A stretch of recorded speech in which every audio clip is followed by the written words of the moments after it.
Ladies and gentlemen, welcome back to True Life Podcast. I hope everybody is starting their week off with a smile on their face. I hope everybody's starting the week off with the sun shining, the birds singing, the wind is at their back. Maybe you got a silver lining, I don't know.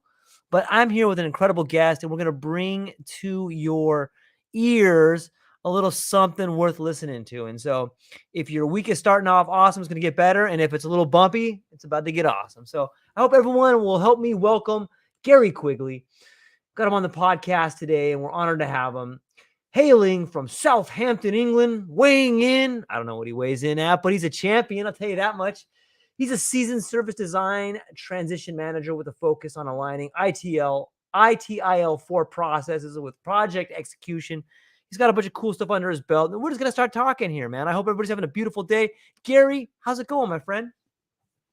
George, absolute pleasure to be here, man. I've moved to London, so that's a quick update. I was in Southampton, but we can come on to that because it actually comes into the whole story of self-development and growth and all that sort of thing, which I'm a massive proponent and believer in.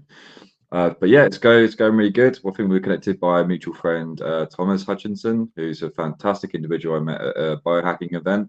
And yeah, there's great power in making connections with people in the right times in your life, and that's what's led me here. So I'm very grateful. Thank you. Yeah. What was that, the London Connect event or? No, it was a thing called I think it was just called the Biohackers event or something like that. And it's one of those things, you see it online, sounds interesting. Living in London, you want to take up these kind of opportunities because I'm originally from the Isle of Wight, so it's completely 360 to London. The Isle of Wight's population about 110,000 people. Everyone knows each other. If you've got an ex, you're going to run into her. Basically, that's the way it goes. And yeah, since moving to London, the opportunities are just so vast in what you can do and the access to things that you have. And when that popped up, I was just sort of like, okay, I say I'm about this, I say I'm into this, so I've got to show it. So yeah, I went. Yeah, that's what it takes. I think that, the path of growth must be chosen over and over again. And it's scary sometimes to hear your heart call or to know that there's something out there for you and then to pursue that path, man. Let's start with biohacking though. Like that's such an interesting topic, whether people are doing nootropics or they're, figuring out ways to do some biofeedback. When I say biohacking, what is it that interests you about biohacking? So biohacking, as you said, I mean, go in very different areas. It can be from your mind to your body. It's even like to the level of the kind of fabric conditioner that you use. Like if it uses certain chemicals and stuff like that, that can not just Yeah. impact your skin, it can impact your thought patterns and stuff. It's a bit wild. I'm not an Yeah. expert by any extent, but just I think having the awareness gives you a power and uh, an advantage over like many people. So it's just about getting that awareness of a light spectrum. So now that I know that, I don't have to know the intricacies of what chemicals. I just need to look on the back and be like, does it have XX that I don't think is right? And on that subject as well, it's like in food today, Joe, I don't know if it's the same in America, but in England, we consume 70% of our diet is processed food. And so much of that stuff is like, Yeah. I have a sort of rule, if I can't pronounce it, I don't eat it. And there's a lot of stuff on the back of processed food that you can't pronounce. And we need to go back to eating things that only have one ingredient, a pepper, a cucumber, a tomato, that sort of thing. They've got those nutrients that we need. So sometimes it's about knowing what's already there for us to take advantage of. And sometimes it's about being shown things that exist in the world that other very intelligent people have created that allows you to take advantage of that technology or that substance or that thing that we're aligned with. So one thing I'm trying recently is something called Shilajit. It's Mm, it's just something you mix in your water basically in the right. morning with water. Just gives you a bit more mental clarity. I've Yeah. tried um, ashwagandha. I've tried a few things, to be honest with you. But it all just sort of comes back to those fundamentals of just wanting to have more clarity, more alignment with your body, mind, and soul, and that's just kind of how I try to live under those three principles, so it doesn't get too complicated, because the world's a very expansive and moving place, and it can be very easy to get bogged down and confused with things. So I'm no expert by any means, but I know enough to direct me and the people that I love in positive directions. I love it, man. I love the idea of, let's try to see what this machine can do. Not that the Mm. body's a machine, but like let's see what the human condition can do when we get all the right fuel in there. And for a long time, like I've been a big proponent of psychedelics for a long time. On some level, I feel as if it opens up your perspective. It allows you to see sort of in a different, I think perspective's the right word, but it's interesting how, at least in my opinion, it's been able to help me understand this thing called shame, or understand this thing called anxiety. You know what I mean? And kind of allow you to sneak up on it without having to feel things like that. But yeah, I think psychedelics for me, particularly LSD and like psilocybin mushrooms, have been the two that I've gone to, and it's really helped me figure out a lot of problems that I've had in my life with some generational trauma and some some other relationship traumas like that. What's your take? Have you tested out those particular supplements, or what's your take on psychedelics? LSD, no. Mushrooms, yes. Very briefly, I had some in Amsterdam. And it's quite Mm. interesting because when I got back, my mum, first thing she said to me is, "Did you do any drugs?" My answer was, "I didn't do anything illegal," Right, because technically that's true if you're in Amsterdam. And they make it's almost like, and this is one of the great things about traveling, where right. when you see different side of the world and how different people perceive things, and you see the history of that, so you find out that the whole kind of history of making Amsterdam, cannabis and mushrooms and everything Yep. legal in Amsterdam links back to the church and how taxes and all this sort of thing. But when we would go there, and you can just go into a shop and you look on the menu, essentially you have a menu for these mushrooms. Whereas you take that to England, they don't get a menu, you get some bloke in an alley that has a big coat, Right. and then it's very different experience. So you go to the menu and you've got, as you would the normal menu, this is the flavor, this is the taste, these are the effects. It's all like a star rating. The same with the cannabis, and it was incredibly organized and business focused, and just feels it's just a product basically that's being Yeah. used over there, and they see it a different way than we do, and that they utilize it.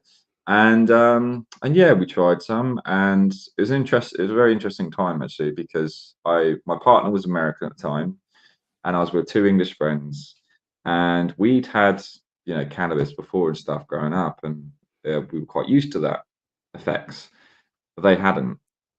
And when we were in the smoke shops and everything, they would smoke and try to get the feeling, and they were getting some high from being in the room, but not really. But then when we had like space cake and stuff like that, you can't, you just eat, and everyone can do that. So yeah, seeing them get high was quite amusing. And then my friend, he went to a cake shop afterwards, and he ordered like three cakes, and I had to stop him and say, "You realise they're just cakes. No, they're not special cakes. That doesn't translate to everything in Amsterdam." But yeah, that was a really fun time. So yeah, I've had, like many people growing up, I've tried different drugs and things, mostly just really light stuff. But Yeah. yeah, I would say I've had honestly some fantastic experiences under those conditions. Because as you said, it opens your mind up, it helps you to be more expressive as a human, and you just drop so many boundaries of Yeah. uh, masculinity and um, what's it called, like pride, and you Yep. just let yourself be, you know.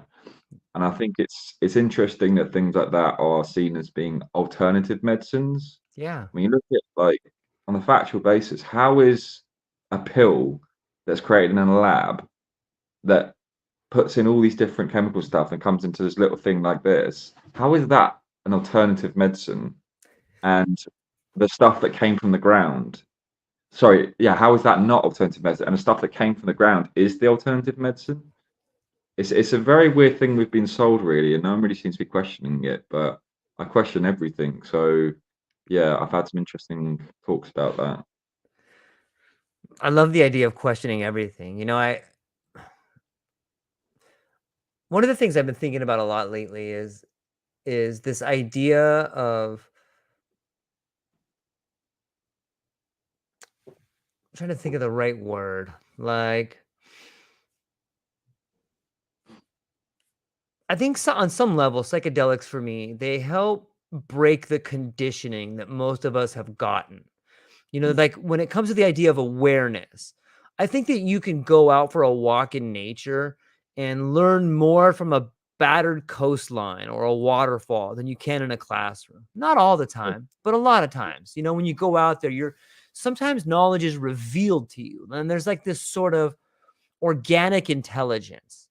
But in today's world, we seem to be on the forefront of artificial intelligence. And I'm just wondering, do you have any thoughts on the similarities and differences? And I know they're just words, but how do you see the relationship between organic intelligence and artificial intelligence? That's a hell of a question. I love it. Good. So I think from my perspective, it will be that organic intelligence, basically it's unpredictable in the way that a waterfall hitting a rock reacts differently to, or sorry, water hitting a rock reacts differently to the water hitting the ground, reacts differently to water hitting the person. It's unpredictable in the facets of what happens from one action to the next, and that's, I think, what the beauty in it is. I mean, we know that water is water, but we don't know how that water is going to cascade and break apart, and what's depending on the surface. We can't predict that. But with AI, the idea is it's all so predictable in the way that, and this is actually something I learned recently, so I have been studying it, but it's known as an LLM. So it's a learning language model, I believe, or a large language Large model. language model, yeah. Yeah. So essentially, I always thought it was connected to the internet, and it's a website that goes out and scans the internet and gives you stuff back. And that's not actually the case. It's something that was built over 12 months, a language that's built over 12 months. That's why its reference points only go back to, I think, 2021. I think, anyway. But because of that, it is, as I said, it's only referencing a database of information that's being created and then bringing that back. And I find that when I use AI, the most effective way I get out of it is when I treat it like a human. So I don't ask it a question to give me an answer. I ask it to give me questions so I can answer those questions. Because then there's multiple layers of touch points that it's going to get that information based on my answers. So it makes it less predictable than it just giving me an answer, because it doesn't know what I'm going to answer back. But yeah, I do think it's highly predictable in the way that it just kind of it functions. And again, because it's been built and exists for those 10 months, it's been built over 10 months, its data set is what's in existence. The data set for the world, organic intelligence, as you say, is thousands of years old. And goes into things that we haven't discovered. I mean, you can spend a day out in the forest, I guarantee, and just spend like 8 hours there. And this is what I think the beauty in life. If you just did that, you would experience something that no one else in the world had experienced. They're not in. If you're there by yourself in that place, you are experiencing something that no one else gets to experience in that moment in time. I just don't. I think we go through life so busy and distracted that we don't get to resonate with those kind of opportunities anymore. And I do think there's great power in that. Yeah, that's really well put. I've never thought about it from that angle, but you're right. If you are out there forest bathing or, doing some sort of sutra or meditating, or just go for a walk or hanging with a friend or something, like, you really get to have this divine moment with yourself and nature that can be, I mean, nothing short of a miracle. It's weird to think about that, but it's really nothing short of a miracle. And yet there's such a lack of spirituality around. How is that even possible, Gary? I think again, it's I think it's intentional. I mean, I am one of those Right. conspiracy theorists. I don't Yes, me believe too. that there are people in the world that are very powerful, have a lot of money, and I think anyone. Well, basically, the way I see it, if you've got 5 pillars, and I always forget the fifth one, so I'm hoping I'm not going to do it this time. But you've got influence, money, resources, a good heart, and I knew it was going to get. Then there's another fifth one, but basically, you've got a good set of pillars in those, like those foundational pillars. I think you can change the world, because if you're a person with a good heart and you have the resources, the money, the ability, probably that's it, the ability, then you can literally, yeah, go out there and change the world. And there are people that don't want the world to change, because the Yeah. world changing on a mass scale is a threat to their power, influence, ability to live life how they've enjoyed it. So they give us, processed food, and it's Mm. kept in the air. And I mean, there's many different avenues you can go down, but I fundamentally disagree that we are putting this world and everyone has equal footing, basically. I don't think we're educated enough about food. I don't think we're Right. educated enough about our minds. I don't think we're educated enough about how people get to where they kind of got to, that even, the principles of, oh, money's dirty, money's bad, money's evil. It's like, again, if you're a good, I have no reservation. I want to be incredibly rich because I know I'm a good person. I know I can help a lot of people. And Yeah. right now, my resources only allow me to help a certain amount of people. And the more I can increase my own wealth, my own resources, the more people I can help. How can that be bad? But even saying I want to be rich, you have people be like, oh, well, I don't know about that. No, I'm more, I don't care about money. I care about helping people. Great. You can help more people with money. You can still be moral and have money. Some of the biggest benefactors, or sort of benefactors, people that give money to charities and of the highest amount, are incredibly wealthy people. Yeah, it's interesting, the idea of money, and I think that on some level we're seeing that change today. Like, I think maybe the idea of value is changing, and with value comes the change of money on that side of it. But yeah, it does make sense, and I too agree that I if I put on my tinfoil hat, what I see happening is an incredible lockdown of food right now. Like, there is an incredible fight on the forefront of people trying to control food. And if you think about it, if you can control food, you can control everything.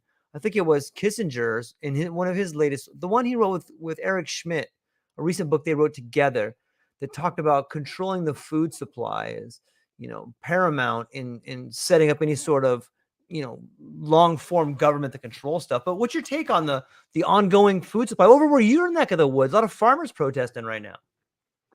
Yeah, I've been keeping up on it. There's, I Oh, think, in okay. France, Germany, and you're right. When it goes back to the source, that's when you really start to kind of think. So we Yeah. can live in our, our iPhone worlds and our AI and all Right. this sort of stuff, but fundamentally, we are organic organisms that need certain nutrients and food to Yep. exist, food and water and the fundamentals. And when that goes away, all this AI stuff, that does mean nothing, because I mean, even if you're Right. alive, you don't have the brain capacity to use it. You're not That's going to right. be able to, be very good.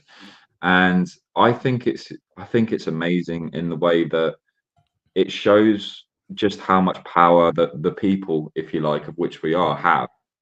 And when they realize that, and when other people start to realize that, in terms of, we have the numbers, essentially, we're controlled and governed by entities that often don't have our best interests at heart, lie, corrupt constantly, and we perceive that we can't really do much because they have the power, because they have, authorities, they have police, they have industrial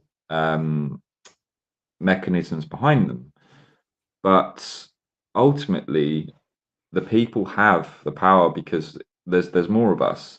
Yep. But the problem is, and this is where the whole division comes in, if we were a single mindset, let's say with 7 billion people in the world, let's say it's that, let's say 100 million people out of that 7 billion are bad actors, want the worst of people, they're just bad people. So then you've got 6 point something billion that are good people, want the best of the world, want to do good things. So we can come together as a collective and we said, no, we've had enough of this. Taken over the government, don't like that. You've not been behaving right, been paying you, you're not doing your job, da, da, da, da. Take over this, take over this, take over this, and we just basically take our lives back, essentially. We could do that. But Yep. the problem is that the mindsets of people are so different, and most people's mindsets are from a place of I don't want to say fear necessarily. I think that's too strong a word, but a lack of understanding of the power that they have, I think would be the Mm, nicest way to put it. So people sort of go through and say, okay, I've got from 0 to, let's say, 90 best case scenario. In that time, okay, I want to raise a family, I want to have a wife, I want to do the 2.4 children thing with the mortgage and all this sort of stuff. yeah. And then they get to their 60s and they realize their pensions ain't sustaining them. And, Yep. loads of their friends have passed away. And they kind of just reflect and think, well, what was my life? What did I do? All this sort of thing. And think I don't think again, I don't think it's by accident that you have these kind of realizations quite late in life, whereas most Yep. people will go through Yeah. thinking this is life and this is okay and this is this is that. But on every foundational level, we are miracles. Like whether you come Yeah. from religious perspective or the science perspective, we're over 1 in 1 billion chance. The religious perspective, we are God's children. Whatever religion you put inside there, we are ex children or chosen or whatever thing you want to use. I mean, a single cell in our body has so much complex stuff going on, like a single cell. Yep. We are incredible human beings. We were not put here to watch Emmerdale and drink beer 5 nights a week and smoke ourselves to death. It blows my mind, honestly, that people look at their lives, they've got 0 to 90 and what they choose to do with it. And I think part of it is awareness. They make that choice almost unknowingly because they don't Mhm. believe in themselves to think of anything better. They think that's not for me, that's for them. Yeah. But When I grew up, I went to a public school, and no one ever told me or any of my classmates that there's a path to success where you could retire at the age of 30. I didn't know that. I thought you had to get up and go to work for 40 years, break your back, and it, it but it does begin to dawn on you. At least it did for me, and psychedelics played a part in that. But you know, if you're just quiet, this goes out to everybody listening, whether you're 5 or 40. Well, if you're 5, you're probably not listening to this. But if wherever you are in life, just look around. Sit by yourself and look around. And you know that feeling of something's not quite right? It's not. Something's not quite right. And if you start looking around, you start seeing signs like, just think about the word culture. What the hell is the word cult doing in culture? You think about that for a minute, like, it's almost like culture's trying to buy you off. Like as soon as you become dangerous, some people become dangerous at 20, some at 30, but a lot of people become dangerous at middle age when they got a little bit of money and their influence begins to weight. They get to their ideas and opinions are formed and they have a little weight they can throw around. Well, we'll give you just enough money so you're happy. Not too much. We don't want you traveling and doing too much fun stuff. We'll give you a couple kids, we'll put you in debt. And so by the time you have built up enough to throw your weight around, it seems like culture buys you off. And my challenge for everybody listening to this, you're scary, you're dangerous, know it and embrace that and live your life. Don't be like Gary, like Gary says, you can get to the age of 60 and that's when people have like this midlife crisis or maybe even earlier, like they realize, what the fuck did I do with my life, man? What did I do? I worked for this company that doesn't care about me. I gave in and I settled for less. Don't settle for less. If you're yeah, if you're 20, 30, or 40, make the change right now. Like you can do it. And like you said, like Gary says, you're a miracle, man. You can make these changes. It's not easy, but be one of the people that can, right? absolutely. And I think one of the big things I would try and put across to people as well is, again, utilize the fact we do live in this time of absolute abundance, right?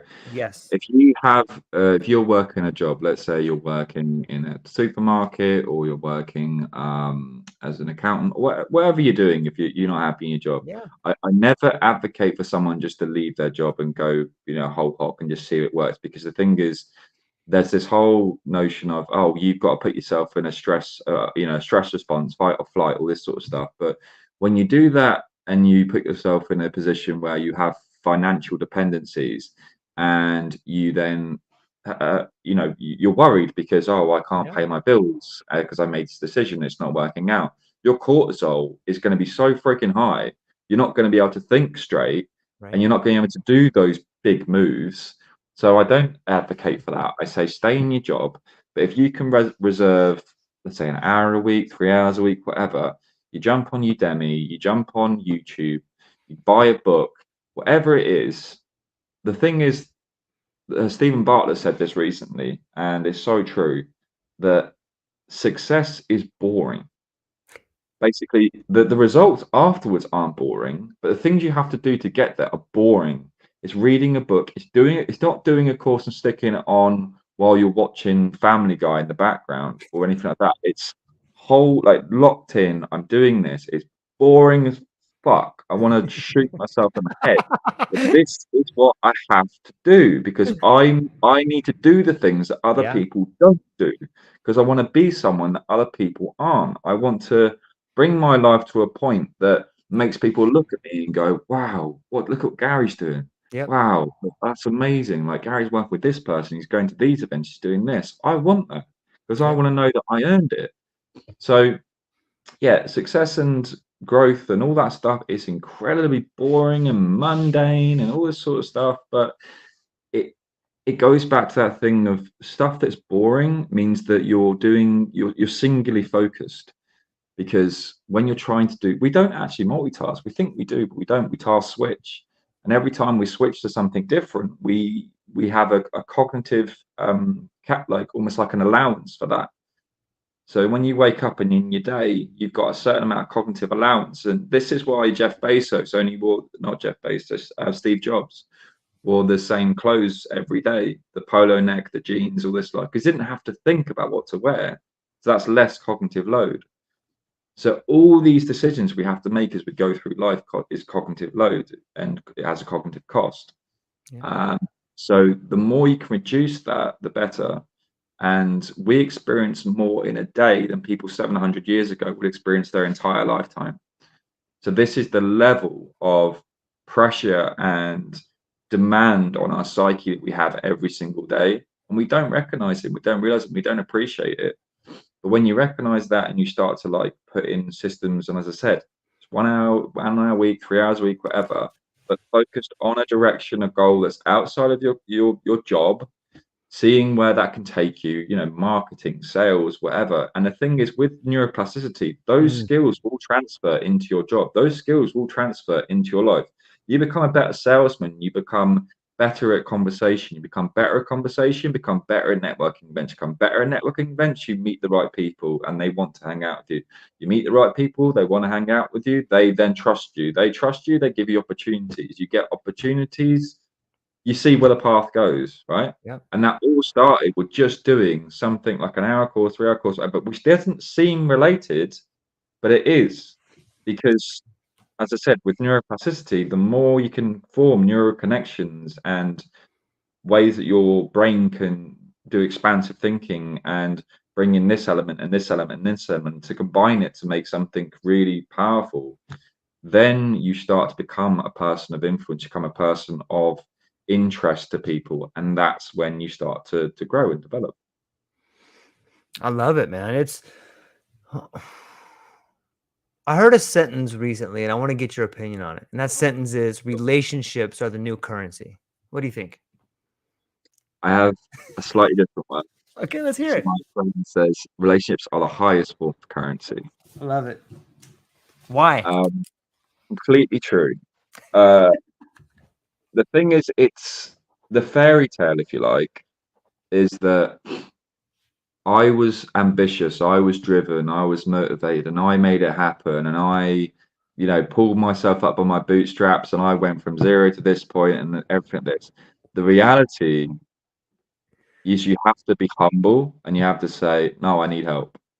I'm not a skilled marketer. I'm not a skilled salesperson. I don't have a fantastic network. I don't even know how to network. I need help. As soon as you say I need help, things start to open up because then you come across a person that, let's say, for example, if you had one mindset of I'm going to do it myself, you meet someone at a networking event and you say, oh yeah, it's great to meet that person, but I can't meet them again because I'm focused on my goal and I've got to do my goal and it's just me. So I've got to stay in my office and I've got to do this 12 hours a day, 6 days a week, you know, to make something happen. The reality is, if you allow that person in that you, again, when you've got an expansive mind, you say, I need help. I met that sales guy. Let's meet up that sales guy for a coffee. Let's talk and get to know each other and see if maybe we can take that somewhere.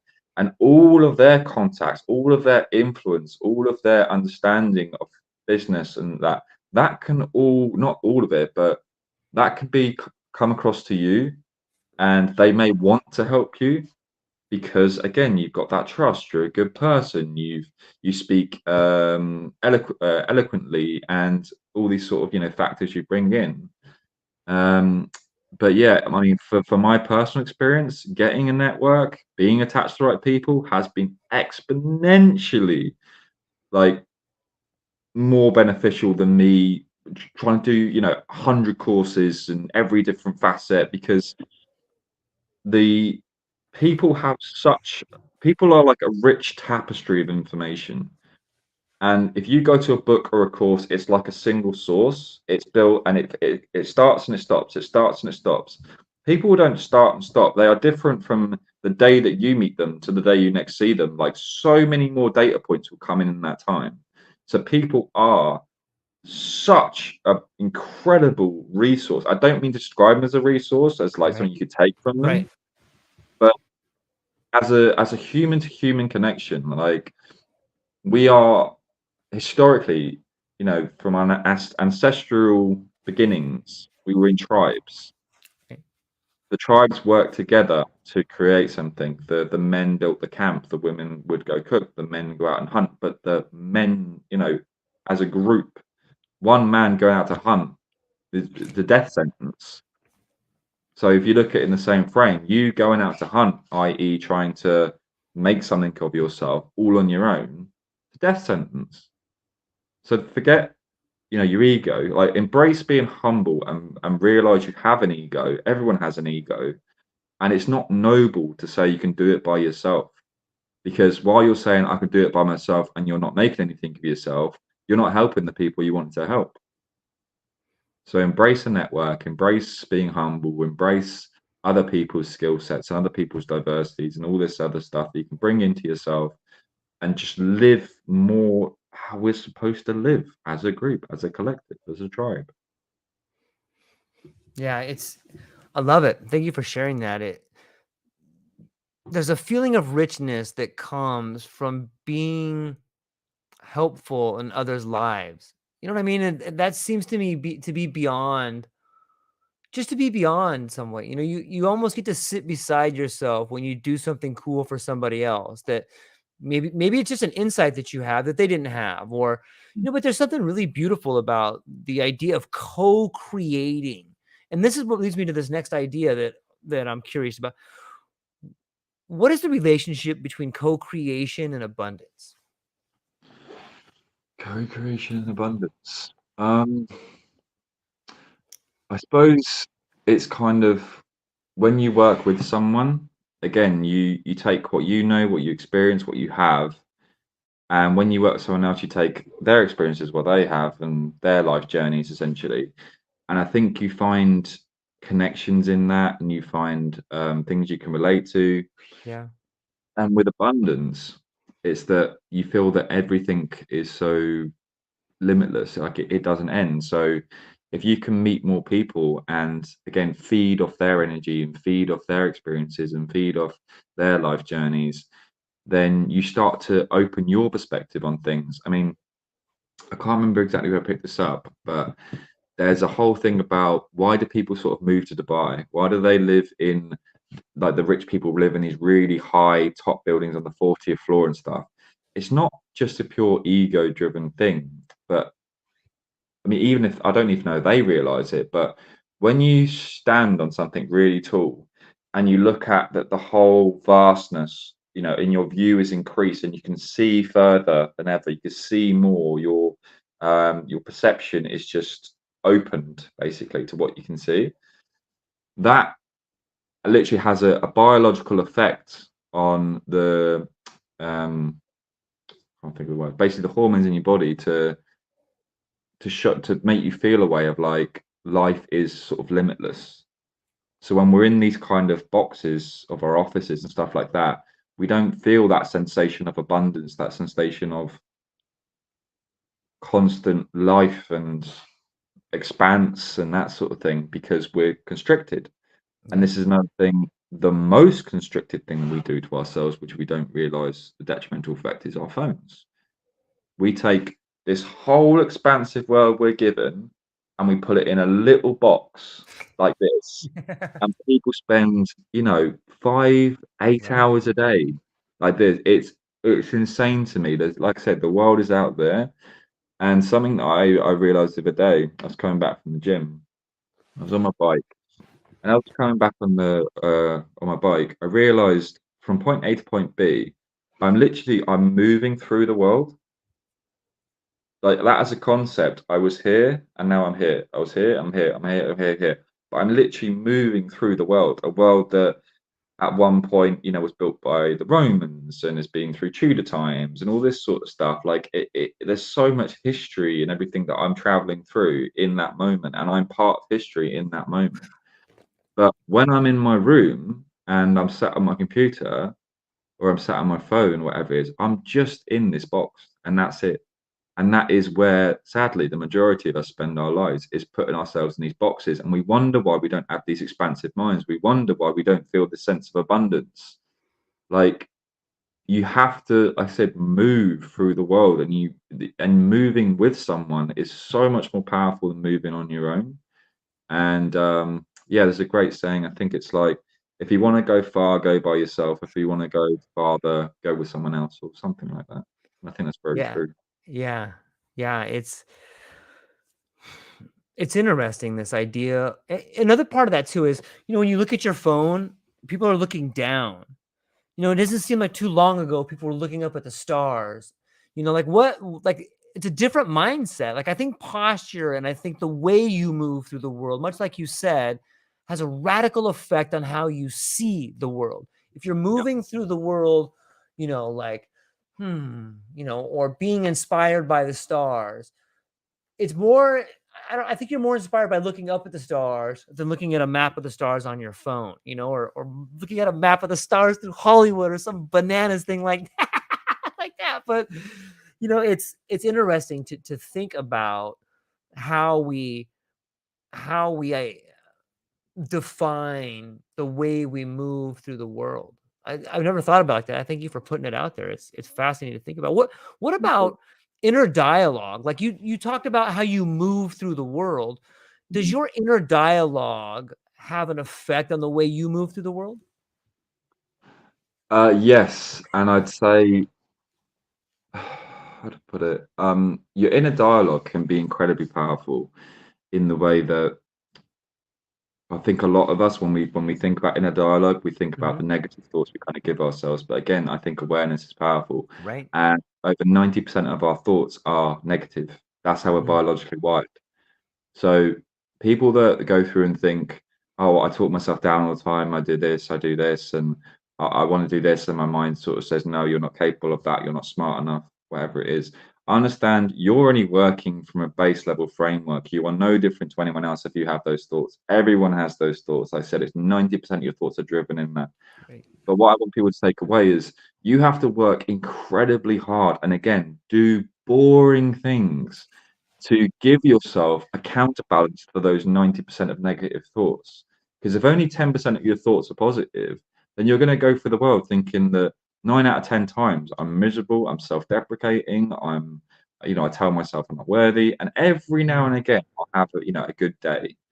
But you can increase that, but it comes from having the awareness that you've got 90% of thoughts, having like gratitude for everything that exists in the world, and my inner thoughts have been great in the way that, well, recently, since again, start getting the network together, having more awareness, looking into human psychology and all this sort of thing, recognizing that a day a day can be like completely different, and it's all kind of on you. Like I fully appreciate the whole thing of self-accountability. I like that as a notion. I think it's important. But I think you can't have accountability if you don't have awareness. Mm, And so many people don't have awareness, and they walk through and they just think that they think a certain way that makes them feel a certain way, and that's what they resonate with. And you can take that control back, and it can be something as simple as you might say, I've tried reading books, I've tried this, and if you're like trying to read a book and you can't get your mind sort of focused enough, then I think okay, you're at too much an advanced level. A book is a very static activity, right? So your mind's probably going 1,000 directions. That's why you can't concentrate. Okay, so you need to take control of your mind back. You need to get into alpha state. You're probably in, right. beta or something. You get back in alpha. So again, with the abundance of information we have, go on YouTube, look up a video how to alpha state, beta state, wherever it is. Understand the brainwave states, because if you go back to the foundations, i.e., your mind, your body, your soul, and you start there, then you can make real changes in terms of you put yourself in a different mental state to allow yourself to read a book, do a course, and do these productive things that make you feel like you're moving in a direction, which is so important, to feel like you're actually moving in the direction you want to be. I always say that for so much of my life, I wasn't even on a path. Now I'm on a path. I'm not where I want to be on the path, but just being on the path is huge, because the path has a beginning and an end. But when you're not even on the path, that's when it's hard, honestly, when your life's just chaos and you don't know what you want to do, you don't know who you are, what your purpose in life is, why you're here, if you have any value whatsoever. I've Mhm. been through all that, and Yeah, that's a really tough time. it is. I think on some level it's necessary. I think you have to go through there. I think you have to wander aimlessly for a little bit and be shaken up, or have the world instill a passion into you, or better yet, have your own passion revealed to you. It's like finding the holy grail within yourself. Like, oh my God, I really like this. And I love what you said about, you know, for me too, reading was something that I didn't really feel I knew how to do until I started listening to like some audiobooks. And like for me, I would have to be doing something and listening to an audiobook. And then I'm like, Yeah, whoa, this is how I learn. And then all of a sudden, after I did that for a while, then I could read. I'm like, okay, I get it. But you have to figure out how you learn. Because just because yeah, you sat in a class and somebody told you like a Pavlovian dog blowing whistles on you, like that doesn't mean that's how you learn. That's how some people learn. And guess what? yeah, If you don't learn like that, it doesn't mean you're dumb. In fact, it probably yeah. means you're smarter in different areas. Like we all learn different ways, but the easiest way to teach a bunch of people is just to show them one way. So that's what happened for a lot of us. But once you figure out how you as an individual learn, man, that lights a fire up in you, and all of a sudden it burns away that dead brush. It burns away those old ideas like you're not good enough, because you start seeing something. Then you find that path. You're like, son of a gun, I was on this yellow brick road the whole time, man. Right? And on that point about basically, so I'm neurodivergent. I'm dyslexic and dyspraxic, the same as Tom. No, sorry, I don't. I'm not sure if Tom is dyspraxic, but anyway.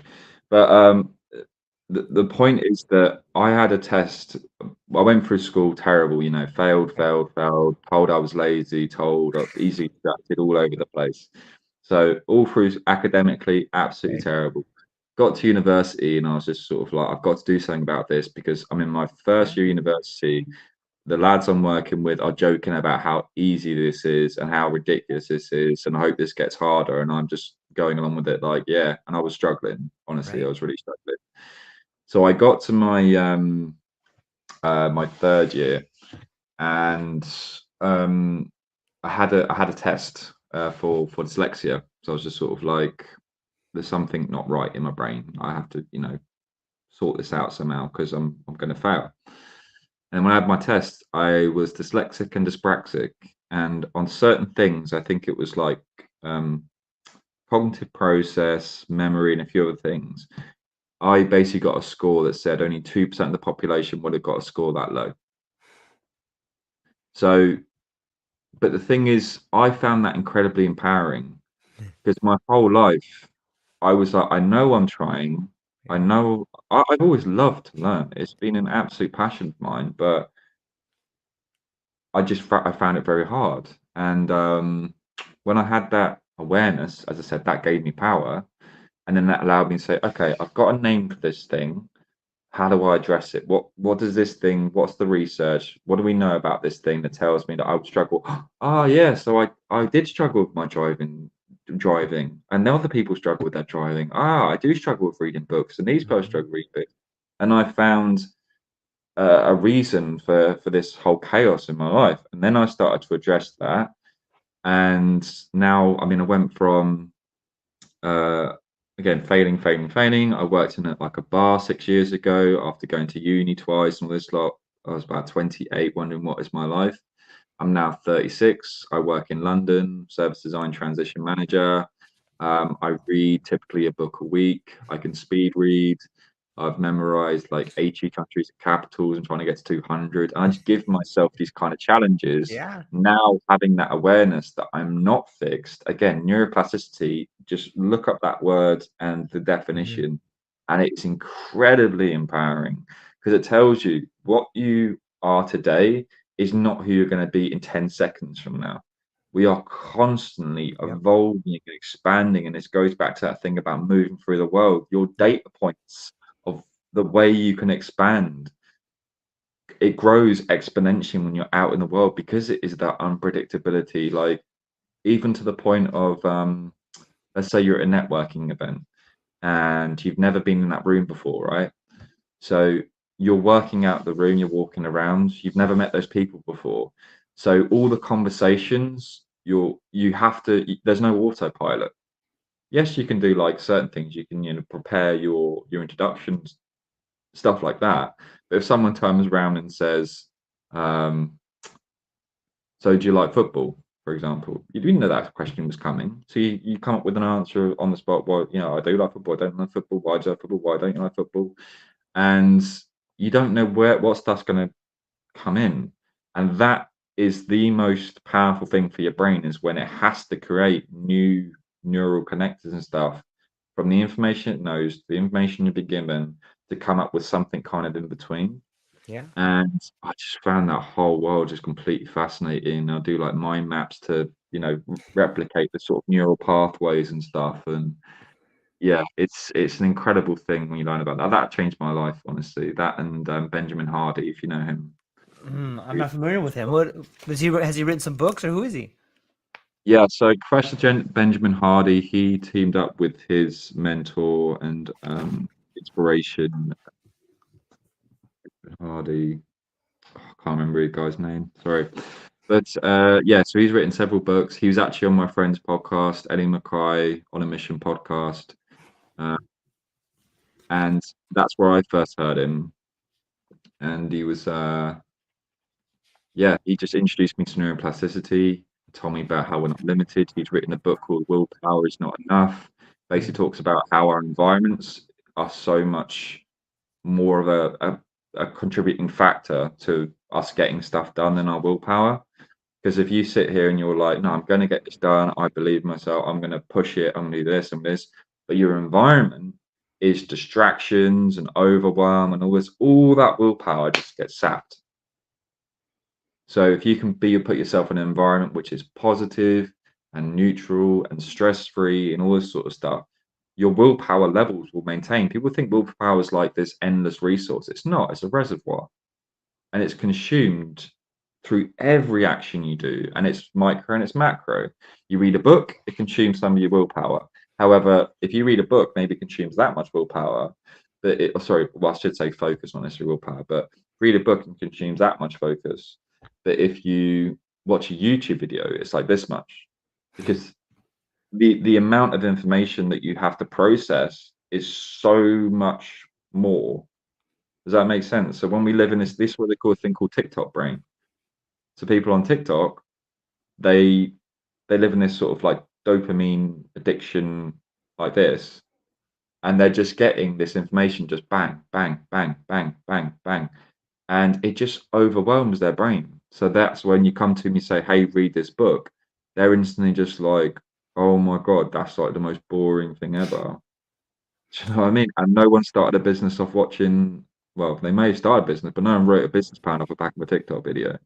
Like, you may get inspiration from it, but it's not nearly to the level of reading a book. I mean, Stephen Kotler talks about this of a book is possibly the best ROI you're going to get, because it typically takes someone like 2 to 5 years to write a book, and then they consolidate that and they bring all the best points into about 400 pages, and you pay what, $12.99?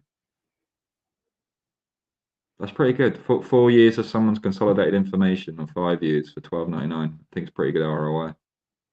Yeah, without a doubt. Without a doubt. Have you thought about writing a book? It's strange. I'm actually going on a course on Wednesday to write a book. It's a woman that I met. I was on a podcast training, 3-day training event. I do a lot of courses in different disciplines, and I did three days of setting up a podcast. And this lady came there called Chloe Bison, and I don't know if I can promote a book. Can I do that? Yeah, of course, man. What you got? Literally just in my outline, so it makes sense. So she's a self-published author, and she's got I think a marketing agency of some kind. So this is her book. Just write the damn book. Yeah. There's no nonsense, but the thing that I like about this, and more books are doing this nowadays, which they give you actionable steps. So it's not like you just passively read the book. And I'd advise to anyone, actually, if you're going to read a book, don't put it in your head that it's a passive activity. It's not passive. It needs to be active. It needs to, if it's a book that doesn't have actionable steps in it, then you need to visualize what the book, put yourself in that person's shoes, or feel that emotion of, if you're reading a book about entrepreneurship, for example, someone saying about smell the leather, being in a hotel, right? Take that, stop it, close the book, and just resonate with that just for a moment, because the more you can connect with that book or that story, whatever it is, the more impactful it is for you. It's not just about reading the information that goes in happy days. That's not how your brain works. It has to activate on multiple levels, and the more levels it can activate, the more potent it is. But yeah, so Chloe's doing a course on Wednesday, which basically will take all the stuff that I've done in the book, and then we'll run through it like in person. And yeah, my book is well, I won't talk too much about it, but it's basically just about, I guess, self-development, but it kind of, the whole idea of it is that when I read a book about so many other, successful people, entrepreneurs, and this sort of thing, it's how to describe it. It's not from a perspective that I can really resonate with, is my point. And I want to do something that someone could be like, I sound like that guy, or I'm like that guy, and I want to write the book for the person that is not the entrepreneur that's made it and they're reading a book out of many books they're reading. I want to write it for the person that works in the bar, that works in a coffee shop, that doesn't understand how to get inspiration and how to get those sensations. So all the stuff I talked about now, about how biohacking, watch a YouTube video, do something outside of work for 1, 2, 3 hours, whatever it is. That's kind of the book I want to write. I want to write a book for me 10 years ago. I come across. That's what. Yeah, you're the only person that I've heard where, well, as I'm listening to our conversation, we in the beginning we kind of talked about abundance a little bit, and I think there's some real unique bridges. Although bridges is not the word I want to use. I think there's some real incredible similarities between your ideas in abundance and the way in which, when you took a test and found you were dyslexic, how the world changed. It's like, on some level, I think you're explaining the same things. It must have been interesting to have a diagnosis and then be like, son of a gun, here's how I do it. It's like all of a sudden the world opened up to you and like you got to see abundance. It's like almost like you were living in scarcity and you're like getting by, and then boom, abundance. Like I think that is what so many people need right now, Gary. Like the guy that's losing his job, or the girl that's just, she got out of a relationship, or she just lost her job. Like so many of us, with the conditions of the world that we spoke about earlier, that's happening to everybody. And you've been through it like your whole life. It's almost like you've been trained for this, man. I appreciate that. I started my first business. I was a property sourcer, and that basically the way that works is you work as an estate agent for the investor.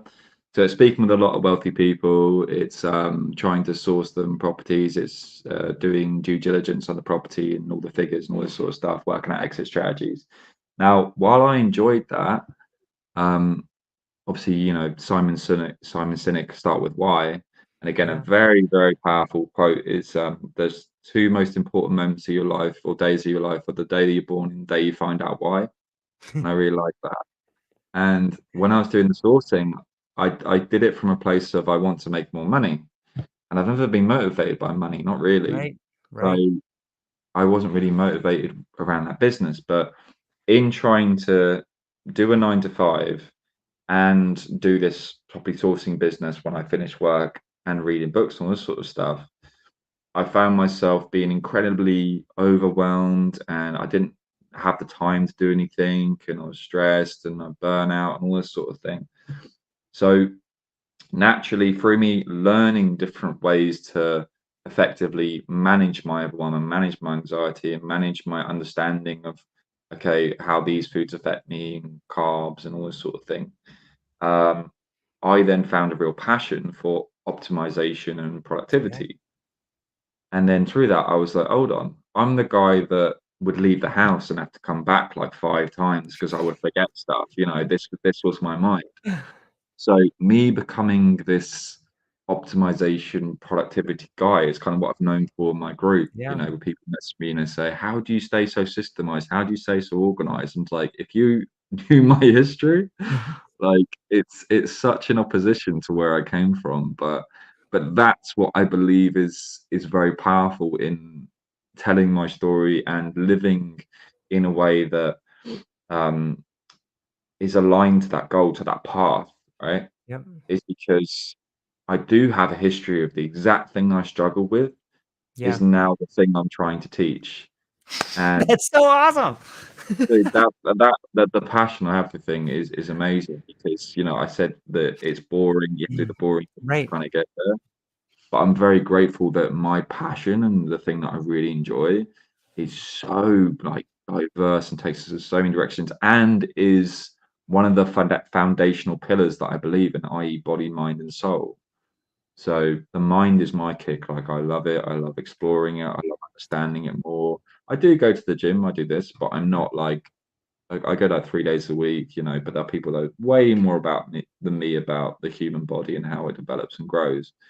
By the same with the mind, but I would definitely say that the mind is the one that I've really locked onto. The soul I'm coming onto more in my group. There's a lot of talk about that soul, energy, force, and things like this. But I always approach things from a very logical standpoint. Right. When I hear about someone that says manifestation, and I may be wrong, I'll put my hands up and say may be wrong. But from my own logical framework, when someone says, I want this thing to happen and I believed in it and it happened. Now, their take on that is the universe gave me this thing because I wanted it and I desired it. My take on it, given my understanding of how the mind works, is by you wanting that thing and resonating on it and dreaming on it and all this sort of stuff, you created yourself a memory, because your brain doesn't know the difference between memories and reality, or dreams and reality, sorry. Right. So you created yourself what the brain thinks is a memory. It doesn't have any other data points to link to that memory. It doesn't know where it came from. So then it spends all this time trying to bring you to a place to resolve that memory, to bring you back to that place, because the brain is an energy conservation machine, and it doesn't like this thought that's come in of you, I don't know, driving a Tesla, whatever, that it doesn't know where it came from, when it happened, whatever. So it's constantly searching to find those answers. So when you're having a conversation with someone and you recognize something that they say that might take you in that direction, your brain wants to take you in that direction. When you're going to a networking event, you're debating, should I go, should I not? Your brain will kick in and say, no, we definitely should go, because it sees, okay, this might answer that question. Yeah. And that's how I see manifestation. And that's how I have to find a logical way to explain it, because I'm not quite in that energy, in that space of the universe and energy and transfer will just happen. I'm not there yet. I hope to be, because it's incredibly interesting field, and I have a lot of friends that are, and they're very happy. So there's definitely something in it. That should all be in the book, man. That's a fascinating way to interpret the meaning and interpret direction and interpret motivation. Like, that's a brilliant and beautiful way to look at it. I've never heard anybody describe it that way, man. That's freaking awesome, man. I love it. Have you ever thought, like, what about, I'm sure in London there's schools for kids that have dyslexia, man. Maybe you could even help out like a version of you 20 years ago. Yeah, no, that's a good point. It's something that I'll take on board. My issue is, at the moment, is I take on far too much than I can handle already. Agreed. So I as I said, I started at a point where I was just Yeah. work a job. And this is the thing, when I was 24, I was going to get sacked from my job working in a bar, because I couldn't process working stuff through the till fast enough. Right. Yeah, that's where I started from. And then over time, I've improved myself and done self-development stuff, and I've gone up, and I've done specific cognitive training as well. And that's allowed me to take on more. Yeah. But the problem is, and I think we all kind of have this to an extent, is when I'm able to do more, I'll then fill that gap. I won't just leave myself a gap to process, a gap to enjoy life, or that sort of thing. I just fill the gap. Mm-hmm. So at the moment, I have my full-time job. I want to start my coaching practice. I work for a homeless charity. I'm a sales agent for two companies, one for sustainable energy, one for cybersecurity. So I try to read a book a week. Got a couple of courses on the go, and I try and go to a networking event every week. And yeah, it's a You're lot. pretty busy. Yeah, yeah. But this the thing, though. As I said, I genuinely have a passion for learning, and it's not a thing of chasing the shiny coin. It's a thing of, the world has existed for thousands of years. I'm going to be here for 90. I know I don't have time to learn absolutely everything, but I would like to learn, yeah, a lot. Yeah. There's something contagious about a person who is passionate for living, man. I think you embracing that. That's awesome. You had mentioned some psychology that you were. Is there a certain philosopher or a certain branch of psychology that you gravitate towards? Um, Obviously you have like the big names like Nietzsche. Now there was some that I came across that's actually, there was three of the big kind of mind people. There was Nietzsche, or philosophers, sorry. Nietzsche. You have to name me one now. There's like three. Nietzsche. Um, how about who wrote the Red Book? Carl Jung. That seems to be my branch. Yeah, Carl Jung. Jung, Yeah. Whitehead, like that branch there. But They, I think there was he's a contemporary of Nietzsche, I think. yeah. Hmm. No, there was four of them, but three of them are like really famous, and there was this guy that Maybe wasn't. Freud. Was he in there? Freud, yeah, yeah. I think that Right? might be it. Freud, Nietzsche, and Jung, right? But then, and they're like the godfathers of philosophy. And then there was this other guy who was not as known, but his thoughts and his theories and everything were like in polar opposite to the other three. It was really strange. I came across it a while ago. But no, for the Pacific philosophers and stuff like that and psychology, I haven't necessarily studied it. It's Yeah. more just as a I think it's incredibly powerful to understand the human condition more. Yeah. And I look at it from what's going on kind of today, because things obviously move so quickly. So people like Benjamin Hardy, he's a neuroscience professor of some kind, I believe. So I like him. Oh, Dan Hardy, sorry, was the other author I was trying to get to with the books. Yeah. Um, Stephen Kotler is a great professor on flow research, so getting in Mm. flow state. So yeah, my research, my authors are more around present day people that are entrepreneurs, business people, the old school guys, the big philosopher types.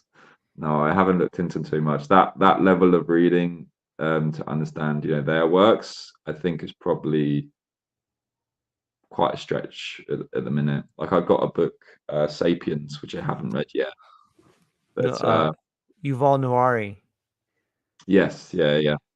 So I haven't looked at that one yet, but yeah, I want to get around. Just read Gun, Germs, and Steel. I think it's better. It's my opinion. Is it Gun, But Germs, and Steel? yeah, I think that in some ways, this is just me. I think that Noel kind of ripped off Gun, Germs, and Steel. And it's just me being a crusty old guy over here in Hawaii. But like when I read those together, everyone's like, Sapiens is so awesome. And I'm like, have you read Guns, Germs, and Steel? Because it kind of sounds like he just changed a few things around right there. Oh, yeah, I never heard it, so that may be Yeah, cool. you'll love it. It's super awesome. It's super awesome. Cool, thank you. But yeah, what's your take on the flow state, man? Like that's something that I have found really intriguing lately. And it's been coming up a lot in a lot of the conversations I have, whether it's talking to people that are on the edge of technology or people that a lot of neurodivergent people I've found have embraced this flow state. And it almost reminds me of like the power of now. But what do you think Hmm. about the flow state? When you think of the flow state, what do you think of? Like what's going on, or how do you feel, or what are your thoughts about it? So it's the thing is that flow state is it's something we can sort of get into. And again, I'm very appreciative that people have done the research to put it in a concise format which we can understand it more. I think Mihai Csikszentmihalyi is the Mm, godfather of flow, and it's about, do you know where like you go to work and you just finish the work day and you think, God, that was amazing. I got so much done and everything just went fine and I didn't have any reservations. I didn't get distracted. I just did what I needed to do and I walked out and that was amazing. That's kind of what it is. And people kind of think, oh, I just had a good day. When you right. actually analyze it, you'll probably find that you set up certain things in that day to allow that to happen. So flow doesn't just happen, it's when a certain amount of things come together in congruence to give you a result that you kind of want. So the way I describe it is like all the lights are green. So if you're Mm, traveling through traffic and all the lights are green, right. That's a good one. so you're not stuck in traffic, there's no red lights, there's no crazy person that ran out in front of the car, that sort of thing. And it's very rare in that sense, very very rare that all lights are green and you just get from point A to point B. And that's the thing, if all the lights are green, you just get to where you want to get to in the quickest possible time without any interruptions, without any distractions, without any blockers, whatever. And it's all about getting in flow state. There's a guy, I can't remember his first name, but something Silver, Dr. something Silver, Mhm. and he talks about the Silver method, but it's basically getting into alpha. So you have different brainwave states: alpha, theta, beta, gamma, maybe zeta. I'm not too sure. But the state that you want to be in is alpha. And the way that I've heard alpha state described is that you are locked into what you're doing. You're singularly focused. That like nothing else exists. You're just doing this thing. And the thing is, when they measure people that are in this state and they're doing work in this state, they can literally, their output is literally higher than someone that has more time than them, but is not in that state. Mm, So in that way, this is mm, why the first product that I want to launch as a coach is the Masterpiece Day. Achieve more in a day than you could in a week, because when you're in this state of mind, you can have, let's say, 3 hours, but you'll produce what this person produced in 8 hours, in 3 hours. Because when you're in a flow state, let's say, for example, if your output, if you're just working away and you're like, okay, so what's going to happen? You've got a 5 hour day, an 8 hour day. I'm going to start my day. I'm going to write this. Let's say for your example, George. Yeah. So you're going to start the day. Right. I've got to type up some notes for this podcast that I'm doing. So I'm gonna write. So who's the guest? I'm gonna research the guest. Right, that's gonna take me 20 minutes. Then I'm going to put that all down in terms of the research I got back. Then I'm gonna see what sort of questions I might be able to ask them. So maybe that's like an hour to think of my questions, and that's obviously kind of how your day is gonna go. If you're in flow, then as I said about the whole task switching thing and multitasking thing, yes, you're going to jump from the whole research, the questions, to etc. But those transitions are going to be so flawless, and Mm. everything you do at each one of those points are going to be so flawless. You're not going to stop because you know that. Well, you're in this flow state. You don't want to stop. You don't want to get distracted. You don't want to have a water break. You don't want to take a piss. You don't want to do anything. You're Yeah. just locked in, and it's not. There's no effort to it. It's just your natural state. And what I find so incredibly powerful about this whole thing is that a lot of people try to, like, I need to get motivated. I need to do this work. I need to force myself to do this work. Is a a term I hear a lot, and it shouldn't be like that. And when you actually change, as I said, your brainwave patterns to be aligned with working, to be aligned with achieving, and aligned with creating, it comes so effortless because you're in a brainwave state that's conducive to that work. So it's not this big effort, this work, this hardship that you have to put yourself through. You're just doing what your brain wants to do, which I think is amazing. Man, you explained that so well. It speaks volumes of the people we see and admire that are great at doing something and they make it look effortlessly. Like that, you've really nailed exactly how that's possible. And it's when we factor in the lesson you taught us on neuroplasticity, it would seem that once one found their why, their second why, then the act of neuroplasticity would reinforce that behavior and they would just get better and better and better at it. They'd be able to slip into it and notice it and man, that's the secret. I think that's the secret sauce, man. I hope that people can find that thing that's calling to them, that's calling them to the flow zone, man. Like, can you imagine when everyone in your community is able to tap into that? Like, I think it's coming, Gary. I think that the fact that people are beginning to vocalize it and understand it, like that's the emergent of it, right? Yeah, 100%. As I said, it's the information's there, but there's so much stuff going on, you Yeah. just don't know where to put. And Yes. actually, generally, one of the biggest basically taxes on your brain is clarity. Mm. Because if you just had clarity, you imagine a world where you have clarity, where you know exactly what I need to do today to get me to tomorrow, and tomorrow I'm going to do this thing, and then that's going to take me to this point, and ever, etc. That doesn't, like, it does exist, but it takes work and effort and a certain amount of contribution to get to clarity. Clarity Yeah. is not given. So yeah, clarity is like a big thing. And again, in flow, you have clarity. I know what I need to do, how I need to do it, etc., etc. The mind just opens up and it just aligns. But what you said there as well is very true about people come together in flow, because there is actually a thing known as group flow. So you can have your singularly focused, thing from you doing your own work. However, you can have flow as a group and benefit from the group's collective flow, by being around people that, again, are aligned, people that follow your principles, people that have your values. And this is why being in a network is so important. So when you have a team of people working on a project and they're all in flow, I mean, yeah, I watched the film the other day, Oppenheimer. Mm. with Cillian Murphy. And although that wasn't really talked about in the film, I kind of imagine a group of scientists and engineers working together to create this bomb that they needed, for this war efforts kind of thing. And if they get it wrong, they could potentially destroy the world. That was like the narrative. And they have a certain time to do it.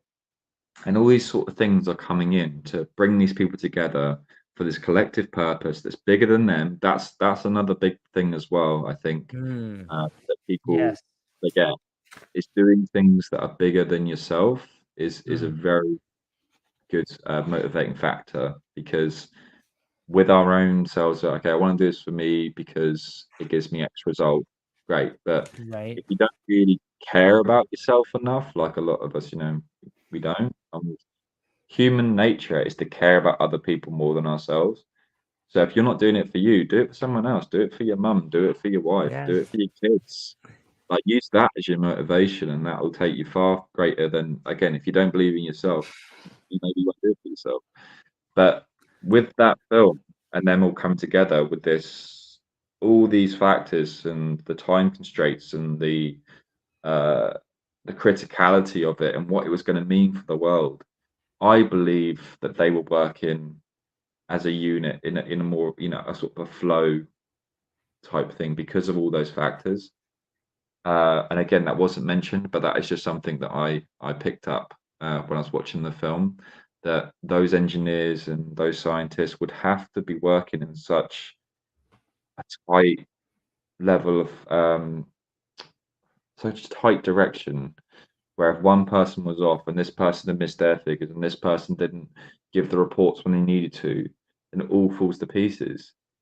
And I think, yeah, there are certain teams like that on certain projects that will naturally fall into that.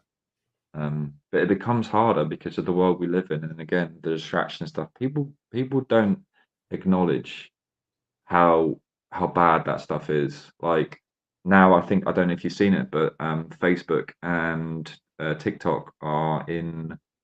It's not House of Commons. So in England, it's House of Commons. In America, is it like the Senate committee or something? Mm-hmm.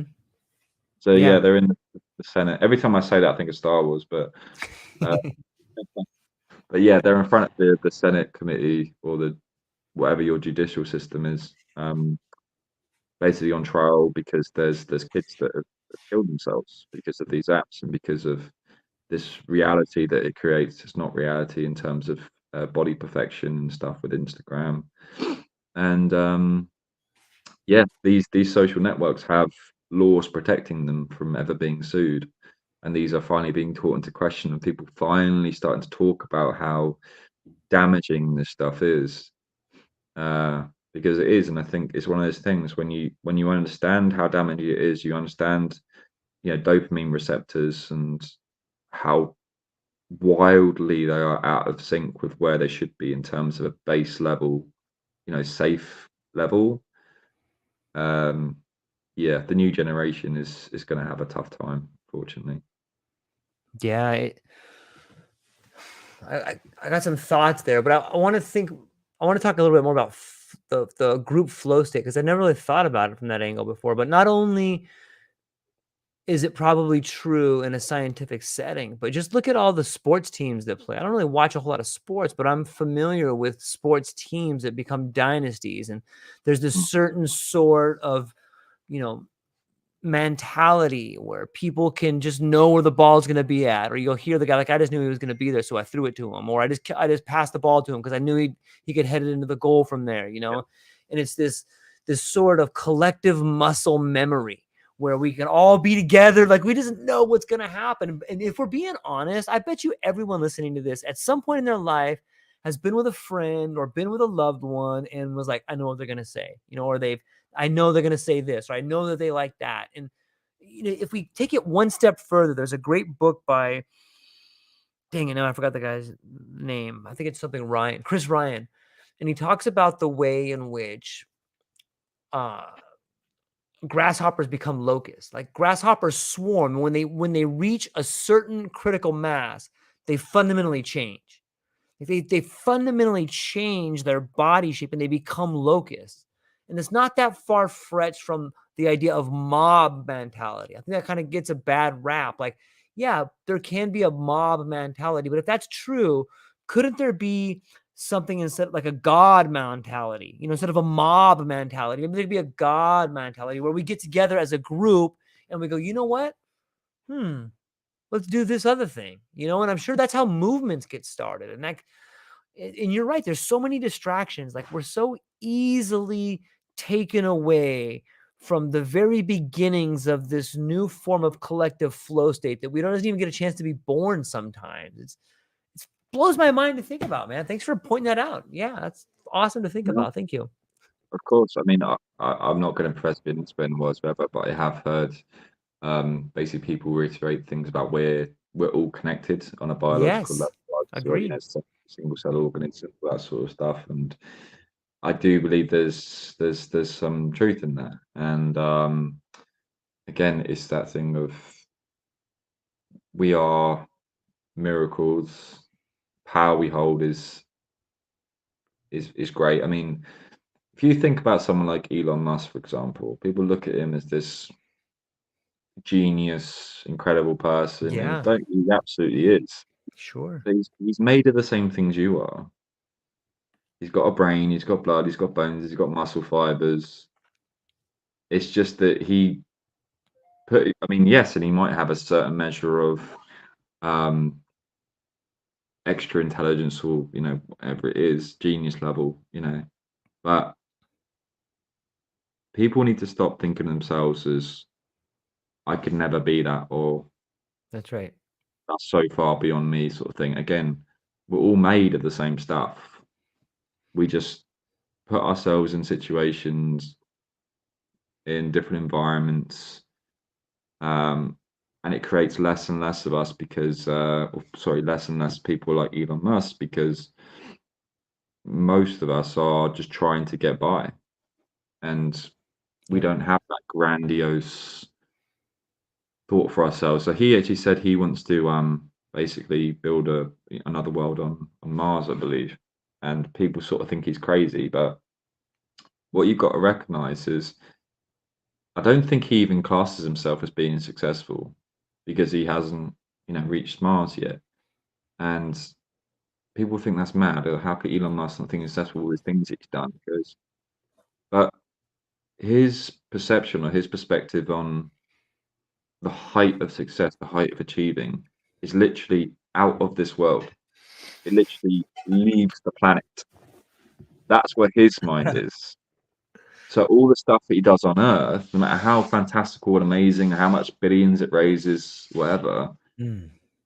it doesn't mean a jot to him. And in the same way, you think, I think it was on Twitter or something, but there's something that happened recently. I think his stock dropped by something, but basically he lost a few £1 billion in like a couple of days, Yeah. which to the average person is just such an insane number to even fathom. But to him, it's only because that's the level that he operates at. So it's like if you have, let's say, £80 billion and or dollars, let's say, and you lose 2 million. Well, that's the equivalent. It's not wholly equivalent in terms of Right. the math I'm doing, but let's say if you had £80,000 and you lost 900, you still have £80,000, or you still have like 70,000 XXXX, right? But that's your frame of reference to say, oh, I've lost that. It sucks, but it hasn't really affected me. It's the same with him and his like billions. Yes, he lost like 2 billion, but he's got X Right. amount. It doesn't really matter.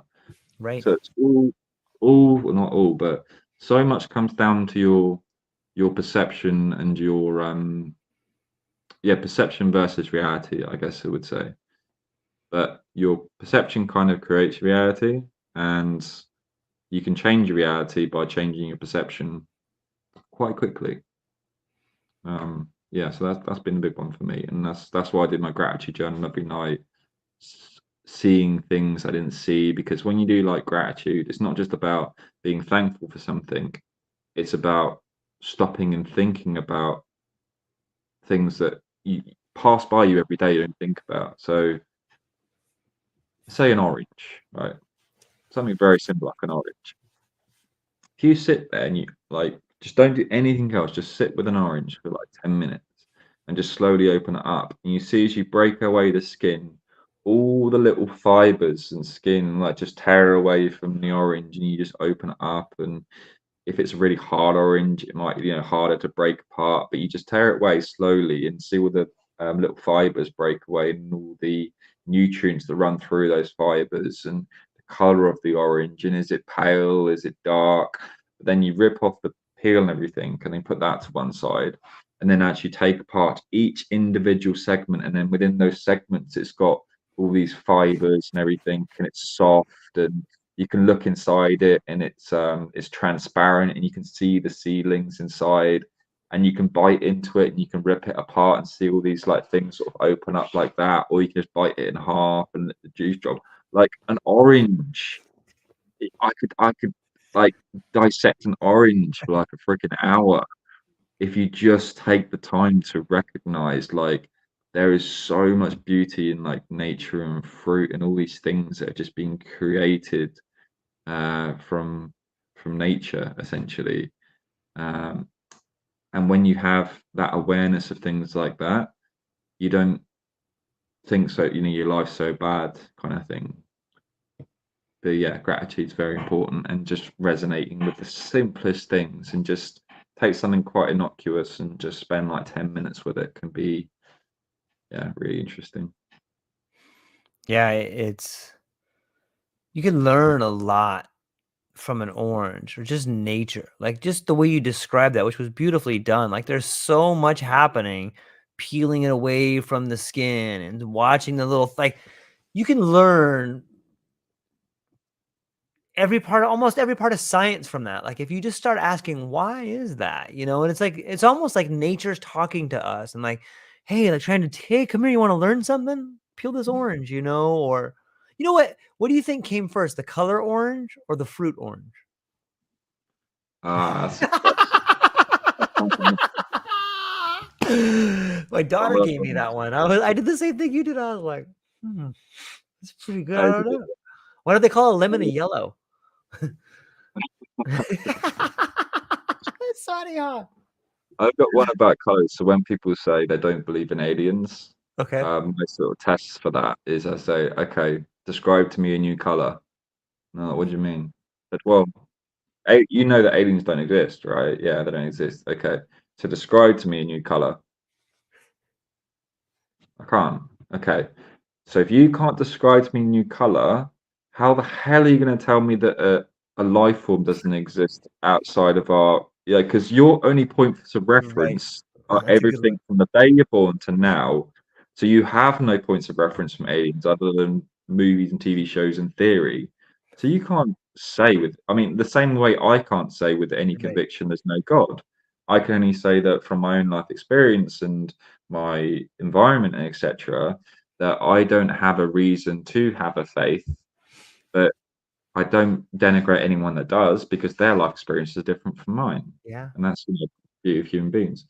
But yeah, orange or color orange. I think the orange came first. We didn't have a word for it. Best way to put it. So obviously the world was born, all these things came out of the ground and they grew and they fell off and etc. And then people started to eat them and just see how things went. But I do find language in itself fascinating Yeah. in terms Yeah. of, well, you do wonder, like, why did we have a language? Because there Mhm. must have some point been a universal language, one language. And then for some reason, in different regions, people started to call things different things. Why did we do that? It's made the world so much more complicated. There's a great book called The Gutenberg Galaxy by Marshall McLuhan, and he talks about the printing press and how it gave us ideas like exact repeatability. And that's I think that you know what, you can go back to Timaeus and read I think in Timaeus there's a section with Thoth who is often talked about with the emerald tablets. But in this in this particular section, they talk about the invention of writing. And it's really a cool section. And he talks about writing. God, I forgot. All I can remember is the name of Thoth and Timis. And then, long story longer, he tells his God, like, and I'm totally paraphrasing here, oh, great leader of God, of Ra, or whatever, I've created this new technology called writing. It's going to make humankind so much more able to exist in the world. And the God laughs at him, and he's like, oh, Thoth, my paragon of invention.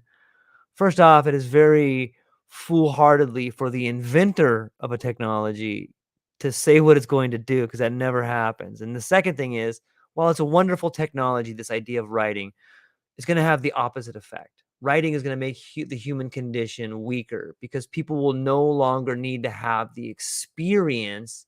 Instead, they will have the written language of an experience, and that takes away from. But I'm totally butchering all of it right there. But it gets back to this idea of language. Like, language is but an echo of the lived experience that someone does. This conversation we've had today is, language doesn't do it justice. And I think in the psychedelic realm, you bump up against this thing that's ineffable. And like that is, or no, there's another great book called Dynamics of Faith. And they talk about symbolism, symbols being more than language, because symbols actually participate in the thing they're pointing to, versus a sign that just kind of points to the thing. But kind of bird walking there, man. But I love language too, Gary. And I got to tell you, this conversation, this whole time has been fascinating to me. Like, we've just blown through an hour and a half, just like this. And before I let you go though, Gary, first off, thank you for everything. You got to come back, because I'm kind of bumping up against a hard break, but I have lots of other questions about dyslexia and learning. And, do you see like, I have lots of other questions, and if I start them now, I won't stop. So, but before I let you go, where can people find you? What do you have coming up, and what are you excited about? So I'm just on like social media. LinkedIn, Facebook is probably the ones I use the most. What I've got coming up, so obviously doing my book writing course. I do want to get my my masterpiece day sort of program sorted. There's lots of parts to it. There's gamification and working out different frameworks and avatars, and there's a lot to it. And what am I excited about? I'm excited for this year in the way that I've never been. People would say, write down your goals, your visions, and everything like this. And I've done it many times, but I've never been in a position where it could actually all come to fruition. I spent a lot of time networking, growing my connections. I've got. I want to go to Dubai for a visit and see how I feel, and then potentially move there. And then I need to work out, okay, how much do I need to earn to live in Dubai? How much do I need to bring in a month, etc. What are my savings, this sort of thing. So a lot of that's coming together. I'm up for 2 awards at the HNC Awards event, which is on Friday. Yeah, congratulations, man. Thank you, buddy. Thank you. And again, it's absolutely wild. The last one I went to was so life-changing and opened my eyes to so many things. And now to not just be going again, but to be nominated for the awards is incredible. And yeah, I'm very, very excited about that. I need to do my mind maps for it to work out what I'm going to say and everything. Everything's lastminute.com at the moment. But yeah, excited to be alive, excited for this time, excited for each and every day, to be honest, because there's so much opportunity that can come in. You just never know. And that only increases the more you allow yourself to believe in life and let other people in that have a similar mindset and a vision. And even like, to this interaction we've had today, coming from our mutual friend Tom, who I met at an event, who we cracked on with, and here I am speaking with someone in America. These are the wonderful ways in which life can take you if you just open to it. So it's been amazing for me also. I appreciate your time, George.